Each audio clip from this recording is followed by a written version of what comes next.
Hello दोस्तों, आराध्या रस academy के यूट्यूब चैनल में आप सभी का स्वागत है। दोस्तों, आरपीएससी फर्स्ट ग्रेड शिक्षक भर्ती परीक्षा 2026 के नवीनतम पाठ्यक्रम के अनुसार फर्स्ट पेपर के लिए मॉडल पेपर की टेस्ट सीरीज है वो शुरू की गई थी, जिसमें मैंने आपको वादा किया था टॉप 10 मॉडल पेपर करवाने को, जिसमें अपने 3 मॉडल पेपर है वो कंप्लीट हो चुके हैं। आज अपना इसमें चौथा नंबर का मॉडल पेपर है।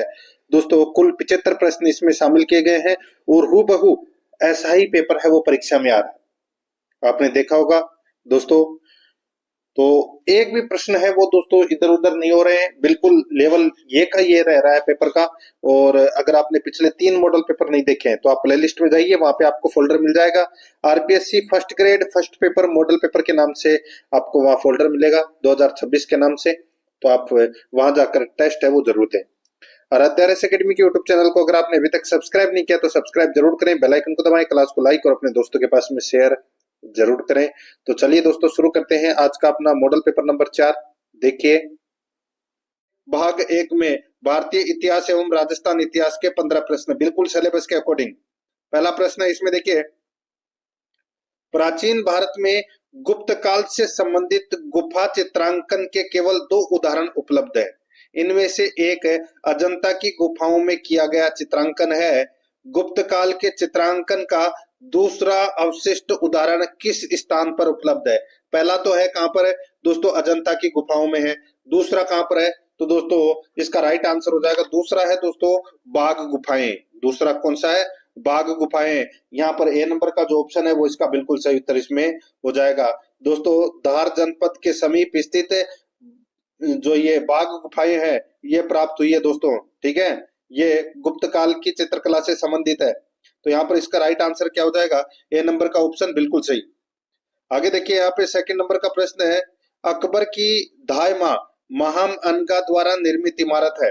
बताइए दोस्तों, अकबर की धायमा महाम अनगा द्वारा निर्मित इमारत है, तो वो इमारत कौन सी है? तो वो है दोस्तों खेर उल मंजिल। खेर उल मंजिल ये है दोस्तों वो इमारत। तो यहाँ पर इसमें बी नंबर का जो ऑप्शन है वो इसका बिल्कुल सही उत्तर इसमें हो जाएगा, याद रखना, ठीक है। नेक्स्ट आगे देखिए दोस्तों, यहाँ पे 3 नंबर का प्रश्न है, निम्नलिखित में से कौन सा नेता असहयोग आंदोलन एवं खिलाफत आंदोलन में शामिल नहीं हुआ था?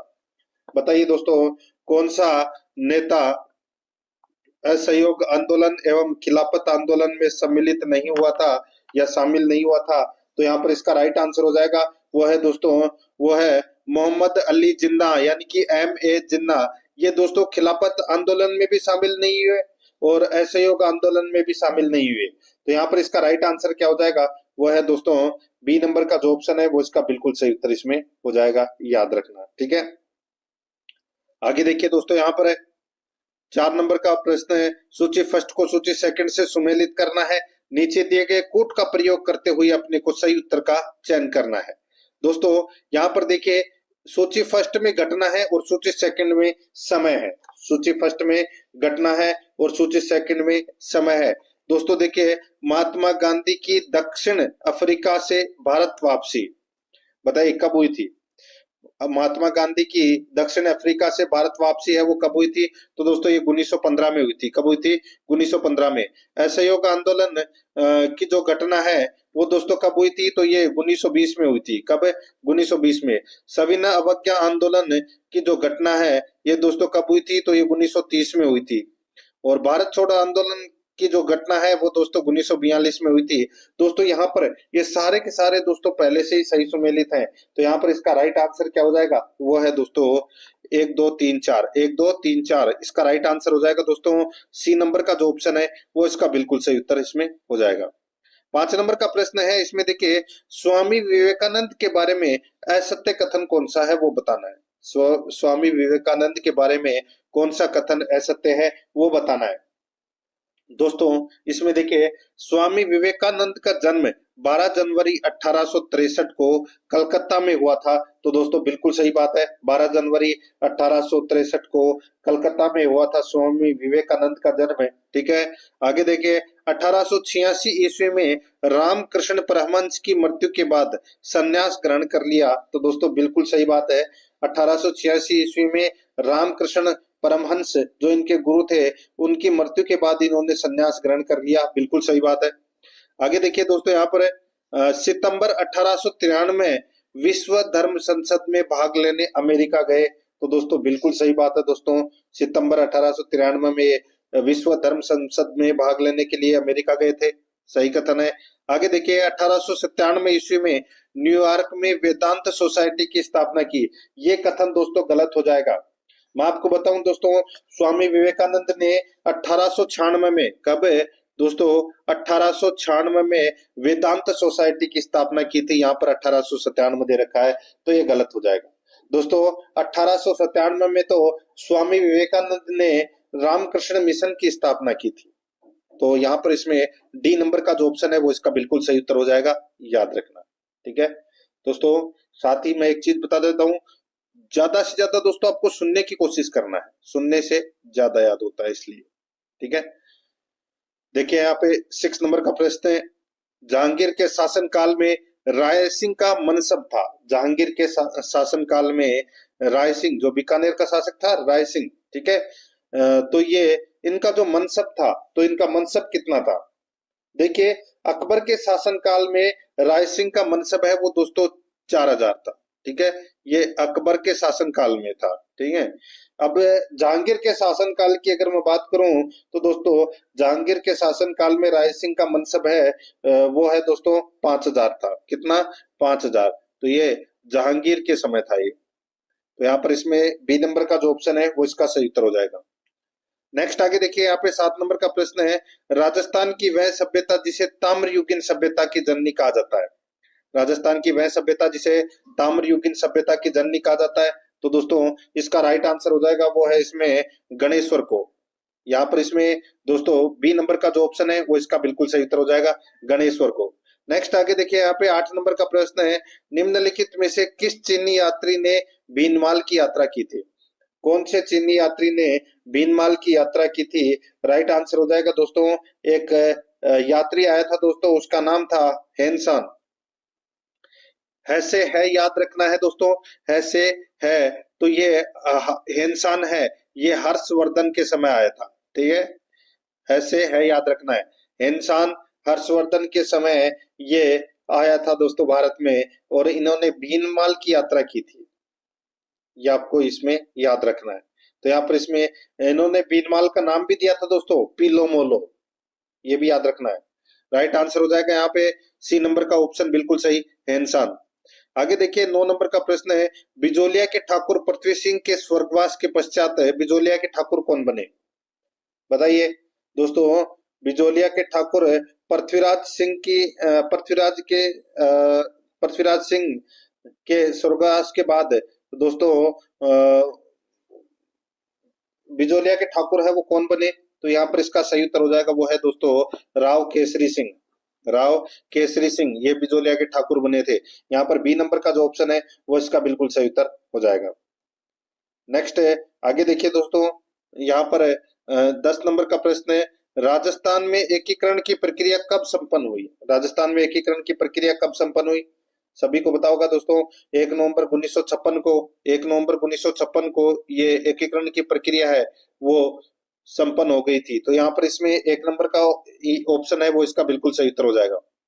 11 नंबर का प्रश्न इसमें देखिए, निम्नलिखित में से असुमेलित युग्म का चयन कीजिए। असुमेलित युग्म का चयन कीजिए। एक तरफ लोक देवी है, दूसरी तरफ स्थान है। एक तरफ लोक देवी है तो दूसरी तरफ है स्थान है। यहाँ पर देखिए दोस्तों, इसमें बड़ली माता का मंदिर कहाँ पर है। दोस्तों बड़ली माता का जो मंदिर है वो कहाँ पर है, तो इसका राइट आंसर हो जाएगा दोस्तों, यहाँ पर जो बड़ली माता का मंदिर है ये दोस्तों चित्तौड़गढ़ जिले में अकोला से बेडस नदी के तट पर स्थित है दोस्तों। ये छिपो के अकोला से बेडस नदी के तट पर बड़ली माता का मंदिर है, तो ये चित्तौड़गढ़ इसमें हो जाएगा।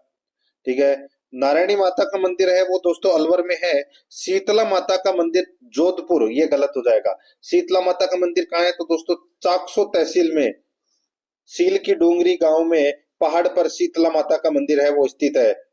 यहाँ पर है दोस्तों जोधपुर है वो गलत दे रखा है, और बदाना माता का मंदिर है वो कोटा में है, बिल्कुल सही है। तो यहाँ पर इसका सही उत्तर क्या हो जाएगा, सी नंबर का ऑप्शन सही उत्तर हो जाएगा इसमें। 12 नंबर का प्रश्न इसमें देखिए, खाटू श्याम जी का मेला कब आयोजित होता है। खाटू श्याम जी का मेला कब आयोजित होता है, तो दोस्तों यह आयोजित होता है फाल्गुन शुक्ल दशमी से द्वादशी तक, फाल्गुन शुक्ल दशमी से द्वादशी तक खाटू श्याम जी के मेले का आयोजन है वो होता है। यहाँ पर इसमें सी नंबर का जो ऑप्शन है वो इसका सही उत्तर इसमें हो जाएगा। आगे देखिए यहाँ पे 13 नंबर का प्रश्न, इसमें देखिए कुरजा, पीपली, मूमल व घुघरी आदि गीत है। कुरजा, पीपली, मूमल व घुघरी आदि गीत है, तो दोस्तों ये किसके गीत है? तो दोस्तों ये मरु प्रदेश के गीत है। किसके? मरु प्रदेश के गीत है। राइट आंसर हो जाएगा यहाँ पे ए नंबर का ऑप्शन बिल्कुल सही। आपने एक प्रश्न का नाम और सुना होगा दोस्तों, पटेलिया, बिछियो, लालर। दोस्तों पटेलिया, बिछियो और लालर है, ये पर्वतीय क्षेत्रों के गीत है, और ये कुरजा, पीपली, मूमल, घुघरी ये मरु प्रदेश के गीत है दोस्तों। राइट आंसर हो जाएगा यहाँ पे ए नंबर ऑप्शन बिल्कुल सही। 14 नंबर का प्रश्न, इसमें देखिए कोटा में स्थित हवा महल का निर्माण किसने करवाया था? कोटा में हवा महल का निर्माण है, सॉरी कोटा में स्थित नहीं है, देखिए हाँ हाँ ठीक है ठीक है, कोटा में, कोटा के बारे में पूछा गया दोस्तों।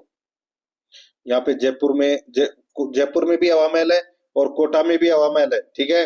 तो यहाँ पर इसमें देखिए कोटा में स्थित हवा महल का निर्माण है वो किसने करवाया था? कोटा में स्थित है हवा महल का निर्माण है वो किसने करवाया था?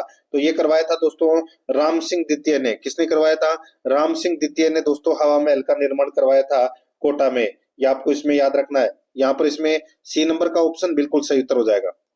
15 नंबर का प्रश्न, इसमें देखिए मेवाड़ महाराणा की पगड़ी बांधने वाला व्यक्ति कहलाता था। मेवाड़ महाराणा के पगड़ी बांधने वाला व्यक्ति कहलाता था, तो वो क्या कहलाता था?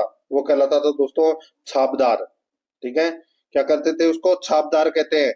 यहाँ पर इसमें सी नंबर का ऑप्शन बिल्कुल सही उत्तर हो जाएगा। देखिए भाग 2 में करंट अफेयर से संबंधित 10 प्रश्न है वो पढ़ेंगे बिल्कुल सिलेबस के अकॉर्डिंग।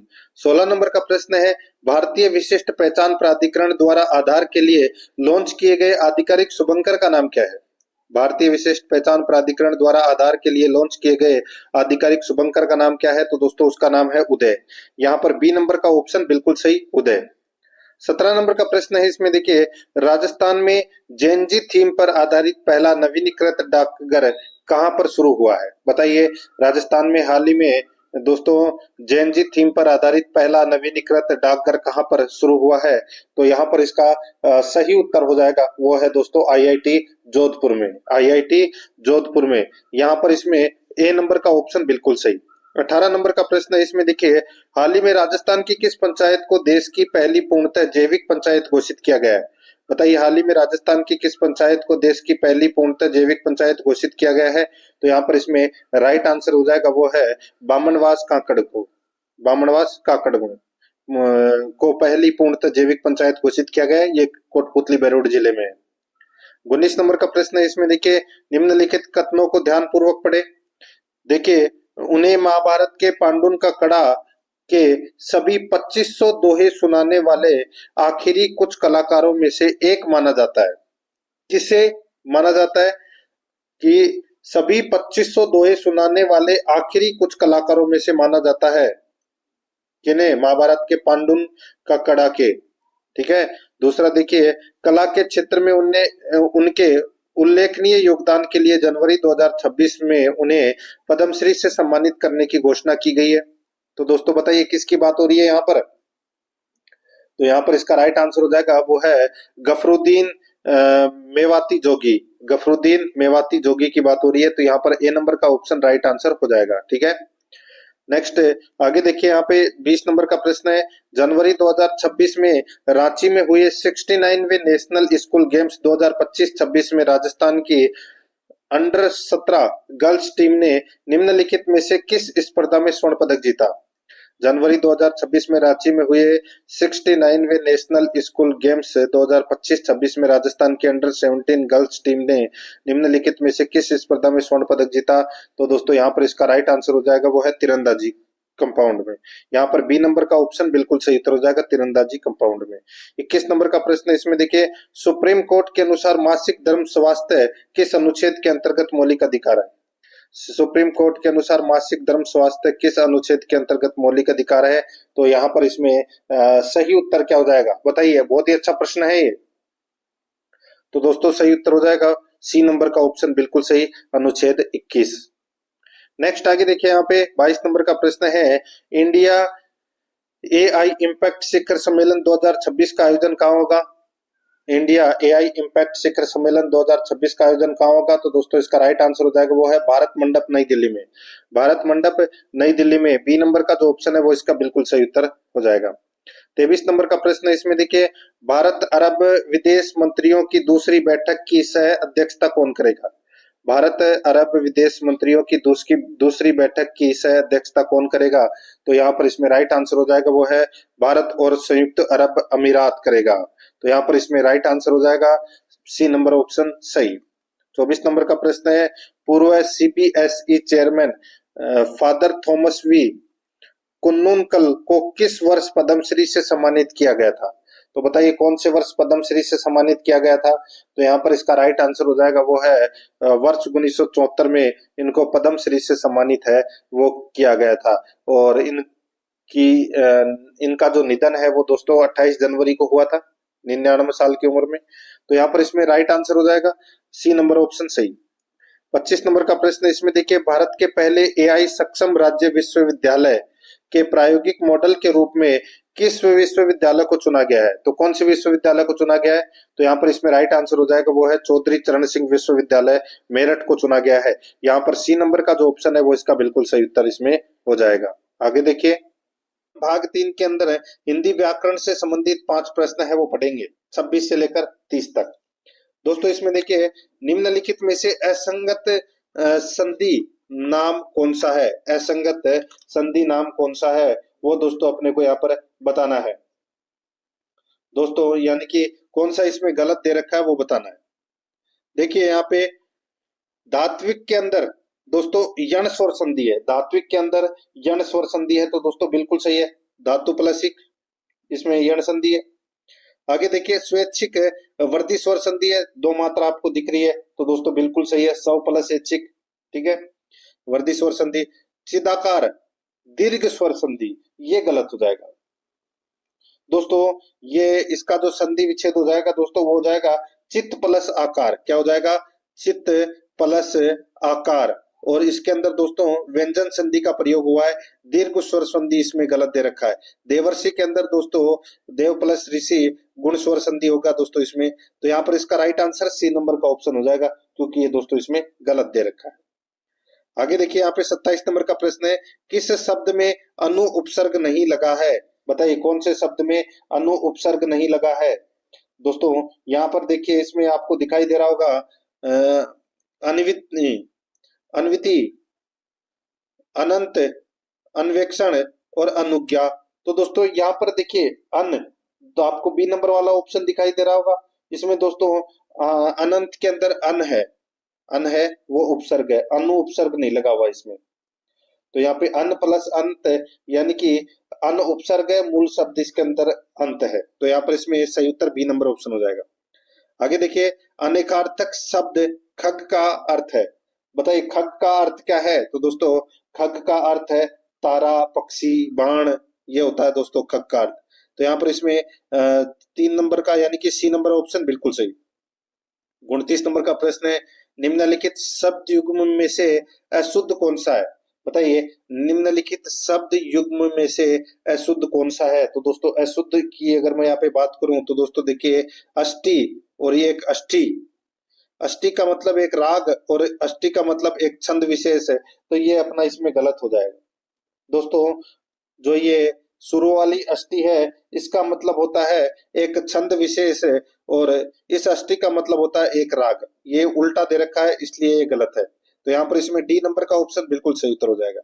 30 नंबर का प्रश्न है, निम्नलिखित में से शुद्ध वाक्य कौन सा है? दोस्तों शुद्ध वाक्य कौन सा है वो अपने को यहाँ पर बताना है।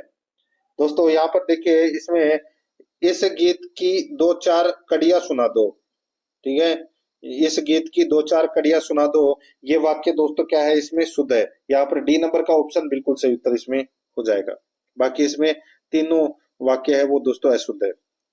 आगे देखिए यहाँ पे भाग 4 के अंदर दोस्तों इंग्लिश ग्रामर से संबंधित अपन 5 प्रश्न है वो पढ़ेंगे भाग 4 के अंदर। यहाँ पर देखिए 31 नंबर का प्रश्न है, fill in the blank with the correct alternative. दोस्तों खाली स्थान भरना है टेंस का प्रयोग करते हुए। देखिए fill in the blank with the correct alternative. देखिए if they so much time surfing the internet they would get better marks in their exams. दोस्तों बताइए इसमें क्या आएगा? तो यहाँ पर इसका राइट आंसर हो जाएगा दोस्तों इसमें इसमें दोस्तों डिडंट स्पेंड आएगा। इसमें क्या आ जाएगा? डिडंट स्पेंड आएगा इसमें। तो यहाँ पर इसमें सी नंबर का जो ऑप्शन है वो इसका बिल्कुल सही उत्तर हो जाएगा, डिडंट स्पेंड। ठीक है, नेक्स्ट आगे देखिए यहाँ पे 32 नंबर का प्रश्न है, transform the given sentence into indirect speech. दोस्तों अपने को डायरेक्ट से इनडायरेक्ट में बनाना है, तो सीधा सा हो जाएगा दोस्तों इसमें सेंटेंस देखिए, do you want balloons he said to the child. तो यहाँ पर सेड टू का क्या हो जाएगा? आस्क्ड हो जाएगा। ठीक है, कनेक्टिव इसमें दोस्तों इफ लग जाएगा। और दोस्तों सिंपल प्रेजेंट टेंस है तो दोस्तों इसका सिंपल पास्ट टेंस बन जाएगा इनडायरेक्ट में। तो यहाँ पर इसका राइट आंसर हो जाएगा, he asked the children if it wanted balloons. तो यहाँ पर इसमें सही उत्तर हो जाएगा ए नंबर का जो ऑप्शन है वो इसका बिल्कुल सही उत्तर हो जाएगा। आगे देखिए यहाँ पे 33 नंबर का प्रश्न है, find out the erroneous part of the sentence, यानी कि कौन से पार्ट में एरर है वो दोस्तों अपने को यहाँ पर बताना है। तो यहाँ पर देखिए दोस्तों, देखिए virtue is more dearer to me than wealth. तो दोस्तों यहाँ पर इसका सही उत्तर क्या हो जाएगा? बताइए कौन से पार्ट में एरर है? तो इसमें एरर है दोस्तों, देखिए यहाँ पर देखिए विर्ट्यू इज मोर। तो दोस्तों यहाँ पर इसमें जो मोर है, मोर इसमें गलत हो जाएगा। ठीक है, यहाँ पर सीधा से मैं आपको बोलूं, इसके अंदर है मोर है वो इसमें नहीं आएगा। तो यहाँ पर इसका राइट आंसर क्या हो जाएगा? वो है ए नंबर का जो ऑप्शन है वो इसका बिल्कुल सही। आगे देखिए यहाँ पे 34 नंबर का प्रश्न है, choose the alternative that complete the sentence meaningfully and appropriately. दोस्तों यहाँ पर देखिए इसमें contrary to popular, that money is that power, I knowledge is power.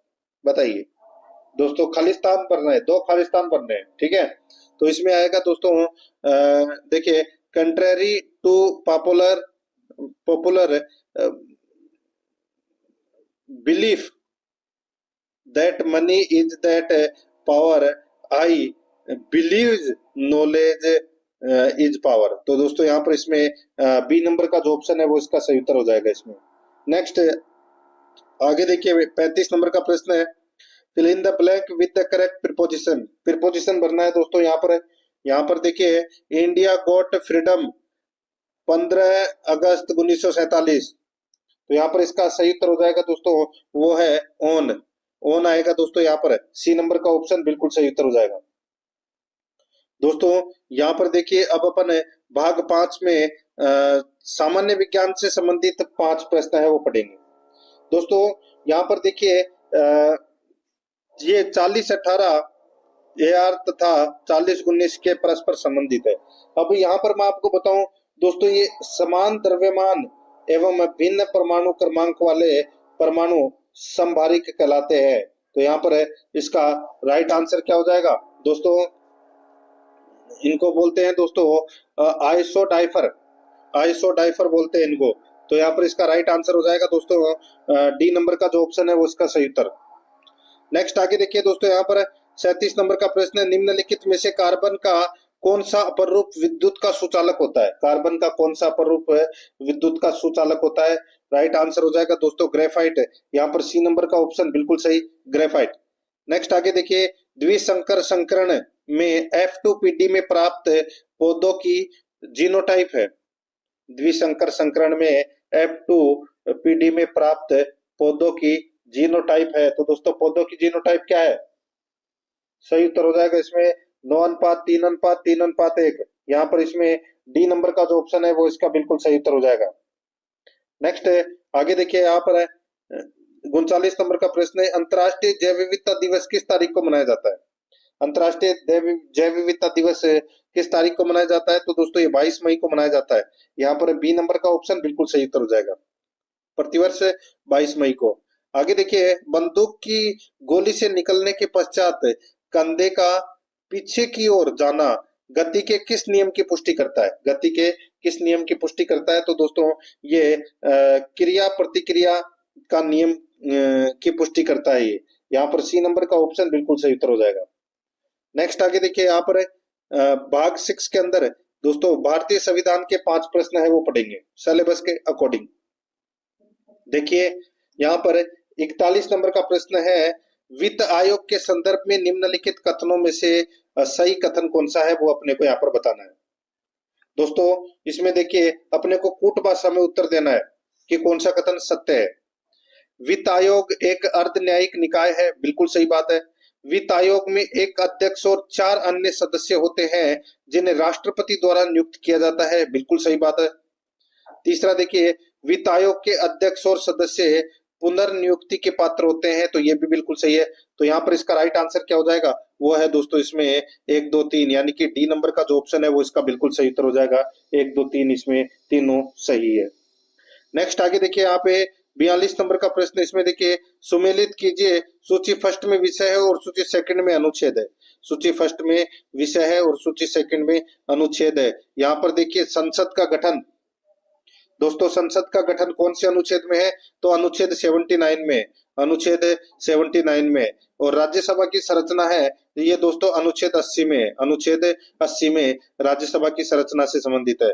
और लोकसभा की संरचना है ये दोस्तों अनुच्छेद 81 में, अनुच्छेद 81 में लोकसभा की संरचना से संबंधित है। और संसद के सत्रावसान एवं विघटन है ये दोस्तों अनुच्छेद 85 में। तो यहाँ पर इसका राइट आंसर क्या हो जाएगा दोस्तों? देखिए यहाँ पे 4 3 2 1, 4 3 2 1 इसका बिल्कुल सही उत्तर हो जाएगा। कौन से ऑप्शन में है? बी नंबर के ऑप्शन में है, ये अपना सही उत्तर हो जाएगा। 43 नंबर का प्रश्न, इसमें देखिए निम्नलिखित में से कौन से व्यक्ति लोकसभा के अध्यक्ष के साथ साथ उपाध्यक्ष पद पर भी सुशोभित रहे हैं? बताइए निम्नलिखित में से कौन से व्यक्ति, यानी कि कौन कौन से व्यक्ति लोकसभा के अध्यक्ष के साथ उपाध्यक्ष पद पर भी सुशोभित रहे हैं? तो यहाँ पर इसका राइट आंसर हो जाएगा दोस्तों, वो है इसमें कौन? तो दोस्तों M.A.S. अयंगर और हुकम सिंह, ये दोनों दोस्तों लोकसभा अध्यक्ष के साथ साथ ये दोस्तों उपाध्यक्ष भी रहे हैं। तो यहाँ पर इसका राइट आंसर हो जाएगा दोस्तों यानी कि सीधा सा मैं आपको बोलूं कि ये लोकसभा अध्यक्ष भी थे जो लोकसभा के उपाध्यक्ष भी रह चुके हैं। तो यहाँ पर इसका राइट आंसर क्या हो जाएगा, वो है डी नंबर ऑप्शन बिल्कुल सही। आगे देखिए यहाँ पे 44 नंबर का प्रश्न है, संसद भारतीय संविधान की आधारभूत संरचना में संशोधन नहीं कर सकती है, ऐसा प्रावधान कौन से वाद में किया गया? संसद भारतीय संविधान की आधारभूत संरचना में संशोधन नहीं कर सकती है, ऐसा प्रावधान कौन से वाद में किया गया? तो बताइए कौन से वाद में किया गया? तो यहाँ पर इसका सही उत्तर हो जाएगा दोस्तों, ये किया गया कौन से वाद में? तो ये केशवानंद भारती वाद में किया गया 1973 में। यहाँ पर इसमें सी नंबर का जो ऑप्शन है वो इसका बिल्कुल सही उत्तर हो जाएगा, केशवानंद भारती वाद में। आगे देखिए 45 नंबर का प्रश्न है, निम्नलिखित कथनों पर विचार कीजिए। निम्नलिखित कथनों पर क्या करना है? विचार करना है और बताना है कि दोस्तों इसमें कौन सा कथन है वो सत्य है। सत्य कथन का अपने को यहाँ पर क्या करना है? चयन करना है। देखिए मुख्य निर्वाचन आयुक्त की नियुक्ति राष्ट्रपति द्वारा की जाती है, बिल्कुल सही बात है। निर्वाचन आयोग के अन्य निर्वाचन आयुक्तों की नियुक्ति मुख्य निर्वाचन आयुक्त द्वारा की जाती है, तो ये कथन है वो गलत हो जाएगा। दोस्तों चाहे भारत का निर्वाचन आयोग के मुख्य निर्वाचन आयुक्त हो चाहे अन्य निर्वाचन आयुक्त हो, इन सभी की नियुक्ति दोस्तों राष्ट्रपति द्वारा की जाती है। तो यहाँ पर इसका राइट आंसर क्या हो जाएगा दोस्तों? दोनों के दोनों कथन है वो क्या है? इसमें सत्य है। तो यहाँ पर इसका एक कथन सत्य है, पहला कथन सत्य है, दूसरा कथन इसमें गलत दे रखा है, निर्वाचन आयुक्त द्वारा की जाती है, ये मुख्य निर्वाचन आयुक्त द्वारा अन्य निर्वाचन आयुक्तों की नियुक्ति की जाती है, गलत है, राष्ट्रपति द्वारा की जाती है। तो यहाँ पर कूट भाषा में उत्तर देना था, केवल एक सही है, यहाँ पर ए नंबर का ऑप्शन बिल्कुल सही उत्तर हो जाएगा। अब दोस्तों यहाँ पे भाग 7 के अंदर राजस्थान भूगोल के अपन 5 प्रश्न है वो पढ़ रहे हैं। 46 नंबर का प्रश्न इसमें देखिए, जनगणना 2001 जनगणना 2001 की तुलना में 2011 की जनगणना के अनुसार राजस्थान में नगरीय क्षेत्रों में लिंग अनुपात 1000 पुरुषों पर महिलाओं से बढ़ा है। तो बताइए यहाँ पर दोस्तों क्या पूछा गया है कि 2001 की तुलना में 2011 की जनगणना के अनुसार राजस्थान में नगरीय क्षेत्रों में लिंगानुपात 1000 पुरुषों पर कितनी महिलाओं से बढ़ा है। तो दोस्तों इसका जो राइट आंसर हो जाएगा 24 अंकों की दोस्तों वृद्धि हुई है। 24 अंकों की क्या हुई है, वृद्धि हुई है। यहाँ पर इसमें सी नंबर का ऑप्शन बिल्कुल सही उत्तर हो जाएगा। देखिए नगरीय लिंगानुपात है वो 2001 में 890 था, जो 2011 के अंदर दोस्तों 914 हो गया। ठीक है, यहाँ पर इसमें सी नंबर ऑप्शन सही। आगे देखिए, सूची फर्स्ट को सूची सेकंड से सुमेलित करना है। सूची फर्स्ट में जिले हैं और सूची सेकंड में जिला है। देखिए जयसमंद झील है वो कहाँ पर है, तो दोस्तों जयसमंद झील उदयपुर में है। सिलीसेट झील कहाँ है, तो दोस्तों ये अलवर में है। तालाब शाही कहाँ है, तो धौलपुर में है। गैब सागर कहाँ है, तो डूंगरपुर में है। तो यहाँ पर इसका राइट आंसर हो जाएगा 4 1 2 3।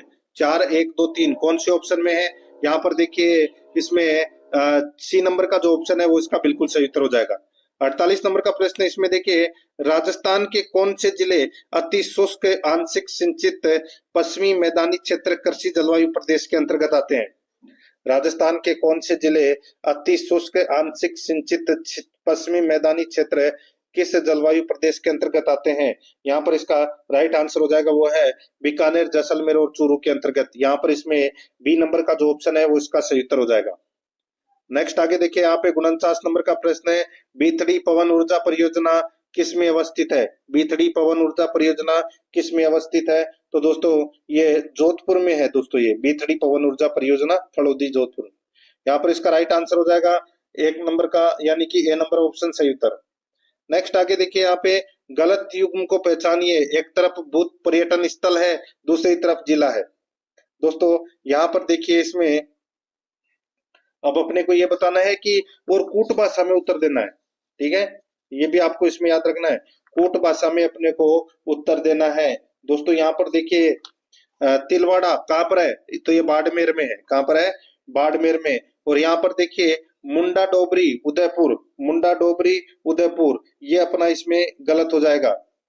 दोस्तों ये मुंडा डोबरी है, ये हनुमानगढ़ में है। कहाँ पर है, हनुमानगढ़ में है। भू पर्यटन स्थल है ये मुंडा डोबरी। और सामदा है ये अलवर में है, और विराटनगर जयपुर में है। तो यहाँ पर इसमें दोस्तों गलत कौन सा है, बी नंबर वाला। और ये कौन से ऑप्शन में है, कूट भाषा में उत्तर देना है, कौन से ऑप्शन में है, तो यहाँ पर डी नंबर के ऑप्शन में है। यहाँ पर अपना डी नंबर का ऑप्शन बिल्कुल सही उत्तर हो जाएगा। 8 नंबर का प्रश्न है, सॉरी 8 नंबर का भाग है। इसमें अपन स्कूल मैनेजमेंट और शिक्षा मनोविज्ञान से संबंधित है अपन 15 प्रश्न पढ़ेंगे, जिसमें स्कूल मैनेजमेंट के 10 प्रश्न है और शिक्षा मनोविज्ञान के 5 प्रश्न है। देखिए यहाँ पे 51 नंबर का प्रश्न है, संगठनात्मक संस्कृति निर्माण का एक मार्ग है जो कि कौशलों के निरंतर सुधार, समूह कार्य प्रक्रिया, उत्पादन एवं सेवाओं की गुणवत्ता एवं उपभोक्ता संतुष्टि के प्रति वचनबद्ध रहता है। संगठनात्मक संस्कृति निर्माण का एक मार्ग है जो कि कौशलों के निरंतर सुधार, समूह कार्य प्रक्रिया, उत्पादन एवं सेवाओं की गुणवत्ता एवं उपभोक्ता संतुष्टि के प्रति वचनबद्ध रहता है। तो यहाँ पर इसका राइट आंसर हो जाएगा वो है कुल गुणवत्ता प्रबंधन। सी नंबर का जो ऑप्शन है वो इसका बिल्कुल सही उत्तर हो जाएगा, कुल गुणवत्ता प्रबंधन। आगे देखिए 52 नंबर प्रश्न है, व्यक्तियों की संख्या के आधार पर पर्यवेक्षण कितने प्रकार का होता है। तो दोस्तों पर्यवेक्षण 2 प्रकार का होता है, एक पैनल पर्यवेक्षण और एक व्यक्तिक पर्यवेक्षण। तो यहाँ पर इसमें सी नंबर का ऑप्शन बिल्कुल सही उत्तर हो जाएगा। 53 नंबर प्रश्न इसमें देखिए, अधीनस्थों को निर्णयन प्रक्रिया में समाहित करना, अधीनस्थों से सलाह लेना एवं उनकी त्रुटियों में सहनशीलता से सुधार किस शैली की विशेषता है। तो ये कौन सी शैली की विशेषता है, तो ये सहभागी शैली की विशेषता है। यहाँ पर इसमें सी नंबर ऑप्शन बिल्कुल सही उत्तर हो जाएगा। 54 नंबर का प्रश्न इसमें देखिए, निम्नलिखित में से कौन सी एक संस्थागत नियोजन की विशेषता नहीं है। संस्थागत नियोजन की विशेषता कौन सी नहीं है, दोस्तों यहाँ पर देखिए, उद्देश्य व लक्ष्यों का पूर्व निर्धारण होता है, बिल्कुल सही है।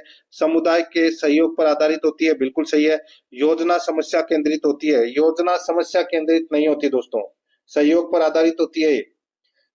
विशिष्टता होती है, लक्ष्य निर्देशन होती है, ठीक है, लेकिन यहाँ पर समस्या केंद्रित नहीं होती है, ये कथन गलत हो जाएगा।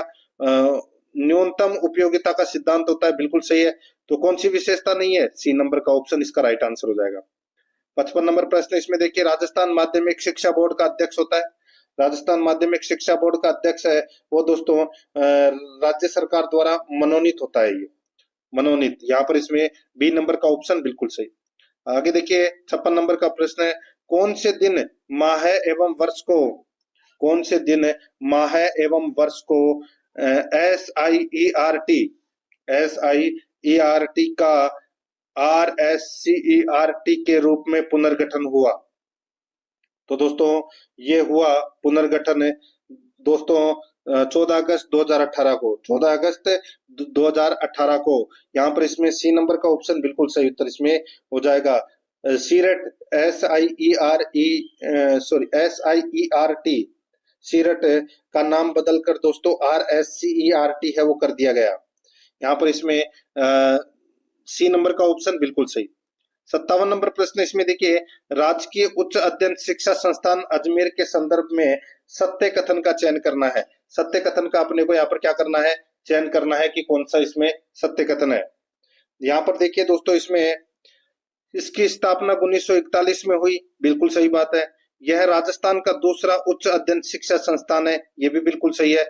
यह 2 स्तर के प्रशिक्षण प्रदान करता है, वरिष्ठ अध्यापक स्तर व व्याख्याता प्रधानाध्यापक माध्यमिक शिक्षा प्रधानाचार्य स्तर।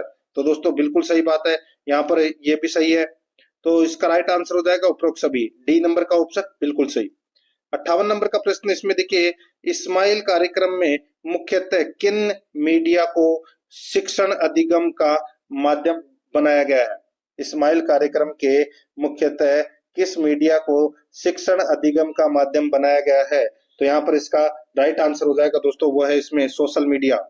यहाँ पर बी नंबर का ऑप्शन बिल्कुल सही उत्तर हो जाएगा, सोशल मीडिया। नेक्स्ट आगे देखिए, यहाँ पे 59 नंबर प्रश्न है, प्रबंधन का पोस्ट कोर्ब सूत्र निम्नांकित में से किसने दिया था? प्रबंधन का पोस्ट कोर्ब सूत्र निम्नांकित में से किसने दिया था? तो दोस्तों ये दिया था लूथर गुलिक एवं उर्विक ने, लूथर गुलिक एवं उर्विक ने दिया था। यहाँ पर बी नंबर का ऑप्शन बिल्कुल सही उत्तर हो जाएगा। 60 नंबर का प्रश्न इसमें देखिए, राजस्थान में राज्य सरकार द्वारा स्थापित किए गए अंग्रेजी माध्यम वाले विद्यालय जो केंद्रीय माध्यमिक शिक्षा बोर्ड से मान्यता प्राप्त है एवं जिन्हें उत्कृष्टता केंद्र यानी कि सेंटर फॉर एक्सीलेंस के रूप में विकसित किया गया है, वे हैं, तो वे कौन है? तो दोस्तों वे हैं स्वामी विवेकानंद राजकीय मॉडल स्कूल, स्वामी विवेकानंद राजकीय मॉडल स्कूल। यहाँ पर डी नंबर का जो ऑप्शन है वो इसका बिल्कुल सही उत्तर हो जाएगा। आगे देखिए, यहाँ पे 61 नंबर का प्रश्न है, यदि एक बालक की वास्तविक आयु 12 वर्ष 6 माह तथा मानसिक आयु 18 वर्ष है तो टर्मन के अनुसार उसकी बुद्धिमत्ता का स्तर है वो क्या होगा? बताइए, एक बालक की वास्तविक आयु कितनी है? 12 वर्ष 6 माह है। ये वास्तविक आयु 12 वर्ष 6 माह है और मानसिक आयु 18 वर्ष है, तो टर्मन के अनुसार उसकी बुद्धिमत्ता का जो स्तर है वो क्या होगा? तो दोस्तों यहाँ पर इसका जो राइट आंसर हो जाएगा वो है दोस्तों क्या होगा? तो दोस्तों वो प्रतिभाशाली होगा। इसका सूत्र तो पता ही होगा दोस्तों, यहाँ पर बी नंबर का जो ऑप्शन है वो इसका बिल्कुल सही उत्तर हो जाएगा, यहाँ पे प्रतिभाशाली। आगे देखिए 62 नंबर का प्रश्न है, अधिगम धीरे धीरे होता है न कि अंतर्दृष्टि युक्त, यह निम्नलिखित में से किस मनोवैज्ञानिक से संबंधित है? अधिगम धीरे धीरे होता है न कि अंतर्दृष्टि युक्त, यह निम्नलिखित में से किस मनोवैज्ञानिक से संबंधित है? तो दोस्तों ये संबंधित है थॉर्नडाइक, EL थॉर्नडाइक से संबंधित है दोस्तों ये। यहाँ पर है 6 नंबर का ऑप्शन बिल्कुल सही उत्तर हो जाएगा। आगे देखिए दोस्तों, यहाँ पे 63 नंबर का प्रश्न है, प्राणी के वांछित व्यवहारों के लिए पुनर्बलन महत्वपूर्ण है, यह निम्नलिखित में से किस मनोवैज्ञानिक से संबंधित है? प्राणी के वांछित व्यवहारों के लिए पुनर्बलन महत्वपूर्ण है, यह निम्नलिखित में से किस मनोवैज्ञानिक से संबंधित है? तो दोस्तों यह कौन से मनोवैज्ञानिक से संबंधित है? तो यहाँ पर इसका राइट आंसर हो जाएगा दोस्तों ये संबंधित है बीएफ स्किनर के, बीएफ स्किनर के। यहाँ पर 6 नंबर का जो ऑप्शन है वो इसका बिल्कुल सही उत्तर हो जाएगा, बीएफ स्किनर के। आगे देखिए 64 नंबर का प्रश्न है, अपनी सामाजिक विकास की प्रक्रिया में बालक समूह बनाता है, यह अवस्था है। अपनी सामाजिक विकास की प्रक्रिया में बालक समूह बनाता है, वह अवस्था है। तो दोस्तों वह अवस्था कौन सी है? तो दोस्तों वो बाल्यावस्था है। कौन सी? बाल्यावस्था। तो यहाँ पर इसमें राइट आंसर द नंबर का ऑप्शन हो जाएगा, बाल्यावस्था। आगे देखिए यहाँ पे 65 नंबर का प्रश्न है, जुंग के अनुसार व्यक्तित्व के प्रकार है। जुंग के अनुसार व्यक्तित्व के प्रकार है। तो दोस्तों अंतर्मुखी और बहिर्मुखी, अंतर्मुखी और बहिर्मुखी। यहाँ पर इसमें बी नंबर का जो ऑप्शन है वो इसका बिल्कुल सही उत्तर इसमें हो जाएगा।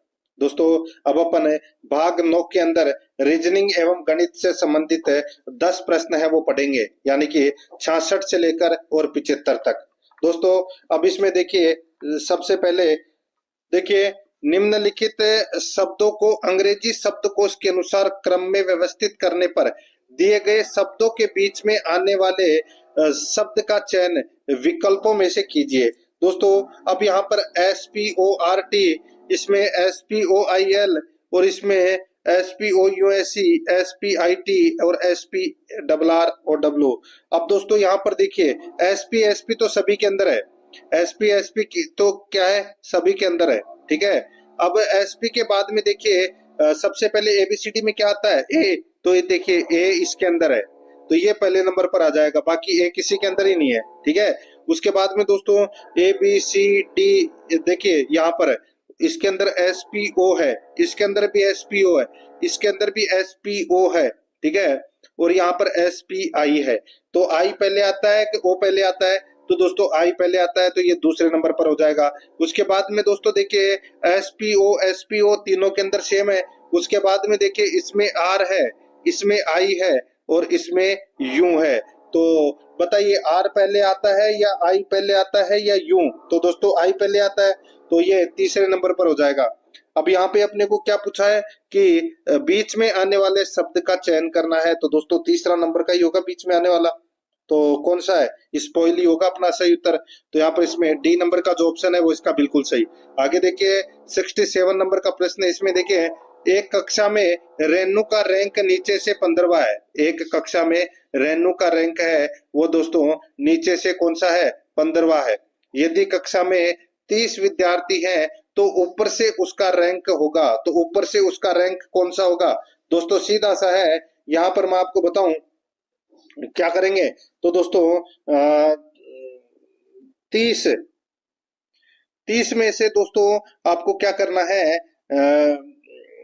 देखिए 15वां स्थान है, तो 30 + 1 - 15 कर लीजिए, ठीक है। 30 + 1 15। तो दोस्तों यहाँ पर देखिए 15वां स्थान है उसका, तो सीधा सा 16वां स्थान होगा यहाँ पे। तो यहाँ पर इसका राइट आंसर हो जाएगा दोस्तों, ऊपर से उसका रैंक है वो नीचे से 15वां है, तो ऊपर से 16वां होगा, ठीक है। तो यहाँ पर इसमें सी नंबर का ऑप्शन बिल्कुल सही। आगे देखिए उस वेन आरेख का चयन करें जो वर्गों के दिए गए समूह के बीच संबंधों को सही तरीके से दर्शाता है। यहाँ पर देखिए नाटी महिलाएं, सफेद बालों वाले लोग और भारतीय। दोस्तों बताइए कौन सा होगा इसमें राइट आंसर? दोस्तों यहाँ पर देखिए समूह के ये मिक्स में होगा दोस्तों, तीनों लाइन एक दूसरे को काटेगी दोस्तों। तो यहाँ पर डायग्राम बनेगा दोस्तों, बी नंबर का जो ऑप्शन है वो इसका बिल्कुल सही उत्तर हो जाएगा। जैसे ये नाटी महिलाएं हैं, तो ये सफेद बालों वाले लोग हैं और ये भारतीय है, तो तीनों ही हो सकते हैं दोस्तों भारतीय। तो यहाँ पर इसमें right answer B number option हो जाएगा।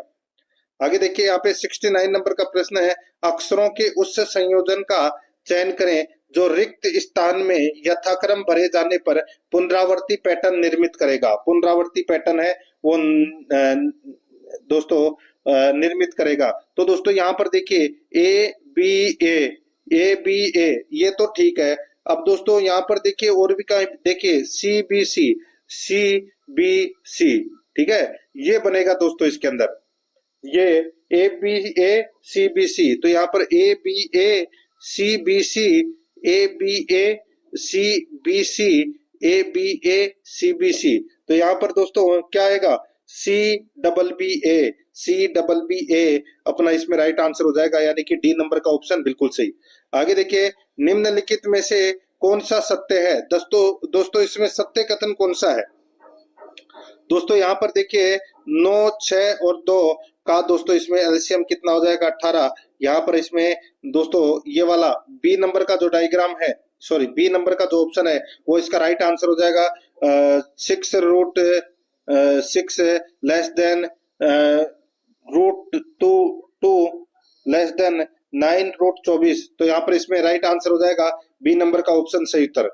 नेक्स्ट दोस्तों यहाँ पे देखिए आगे 71 नंबर का प्रश्न है, निम्नलिखित प्रेक्षणों का बहुलक क्या है? निम्नलिखित प्रेक्षणों का बहुलक है वो क्या है? यहाँ पर दोस्तों देखिए डायग्राम है वो नहीं, इसमें देखिए इसको छोड़ दीजिए, बोनस अंक समझ लेना, क्योंकि इसके मैंने दोस्तों सारणी नहीं दी है, ठीक है, सारणी देना भूल गया इसमें। आगे देखिए यहाँ पे 72 नंबर का प्रश्न है, a² b4 c6 b³ c8 a4 तथा a8 b6 c² महत्तम समापवर्तक क्या है? तो दोस्तों इसका जो महत्तम समापवर्तक है वो क्या हो जाएगा? तो दोस्तों यहाँ पर a² b4 c6 का हो जाएगा दोस्तों यहाँ पर a² b4 c6, दूसरे का हो जाएगा b3 c8 a4। तो दोस्तों इसका हो जाएगा a4 b3 और c8 दूसरे का, ठीक है। और यहाँ पर दोस्तों a8 b6 c2, तो दोस्तों यहाँ पर है a8 b6 c2। तो दोस्तों यहाँ पर a² b³ c², ये अपना इसमें राइट आंसर हो जाएगा, यानी कि दोस्तों सी नंबर का जो ऑप्शन है वो इसका बिल्कुल सही। आगे देखिए 73 नंबर का प्रश्न है, समीकरण 2x + 4y = 6 और 4x + 8y = 8 का निकाय है। तो दोस्तों इसका निकाय है वो असंगत होगा। क्यों असंगत होगा? क्योंकि दोस्तों पहले समीकरण का डबल दे रखा है दूसरे वाला, ठीक है, पहले समीकरण का डबल दे रखा है दूसरे वाला। और दोस्तों देखिए वैसे भी यहाँ पर दोस्तों देखिए 2x + 4y = 6 को अपन 2 से मल्टीप्लाई करेंगे तो दोस्तों कितना हो जाएगा? तो ये 4x + 8y बराबर क्या हो जाएगा? 12, ठीक है। और इसको इसमें से माइनस करेंगे तो दोस्तों माइनस करोगे तो दोस्तों यहाँ पर देखिए 4x + 8y बराबर दोस्तों यहाँ पर 8 है। तो दोस्तों ये कितना आ जाएगा? 0। कितना आ जाएगा? ये तो आ जाएगा दोस्तों 0 और ये आ जाएगा 4 है। तो दोस्तों 0 और 4 है वो कभी बराबर नहीं होते, तो ये असंगत, इसका राइट आंसर हो जाएगा सी नंबर ऑप्शन सही। आगे देखिए एक समबाहु त्रिभुज के अंतःवृत्त का क्षेत्रफल का वर्ग सेमी है, तो त्रिभुज का क्षेत्रफल है वो ज्ञात कीजिए। दोस्तों त्रिभुज का क्षेत्रफल है वो अपने को यहाँ पर क्या करना है? ज्ञात करना है। यहाँ पर देखिए दोस्तों, यहाँ पे देखिए इसमें आप वर्ग